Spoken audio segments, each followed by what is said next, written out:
In today's video, I'm going to teach you how to check YouTube purchase history. First, open YouTube. You can do this on a computer in your browser or in the YouTube app on your phone or tablet. The layout might look slightly different depending on your device, but the path is the same. Make sure you're signed into the Google account you use for YouTube purchases. If you use more than one account, take a second to confirm you're on the right one, because purchase history is tied to the specific account that made the payment. Once you're signed in, look to the top right corner of YouTube and click your profile icon. That's the circular image or initial that represents your account. This opens a menu with your account options. From this menu, choose Purchases and Memberships. This is the central hub for anything you've paid for on YouTube, and it's the place to review what you've bought, what you're subscribed to, and how you've paid.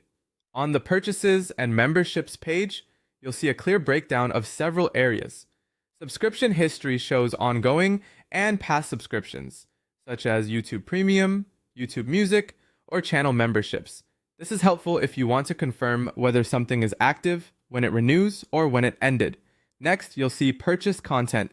This includes movies and shows you've bought or rented on YouTube. You can verify titles, purchase dates, and, for rentals, whether the viewing window is still open. If you've ever wondered where that movie you rented went, this is where to find it. You'll also find memberships, which highlights any paid channel memberships you've joined. This section helps you confirm the tier you selected and the benefits you're entitled to, like badges, emojis, or exclusive videos.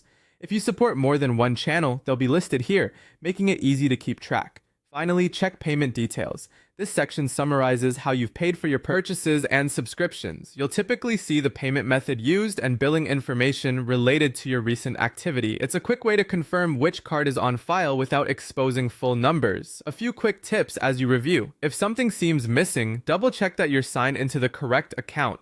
Purchases made on one account won't appear on another. If you're part of a family setup or using supervised accounts, access to some purchases might be limited. And if the page looks different on mobile, remember you can always switch to a desktop browser for the full view. That's all there is to it. Open YouTube, sign in, click your profile icon, and head to Purchases and Memberships to see your subscription history, purchase content, memberships, and payment details in one place.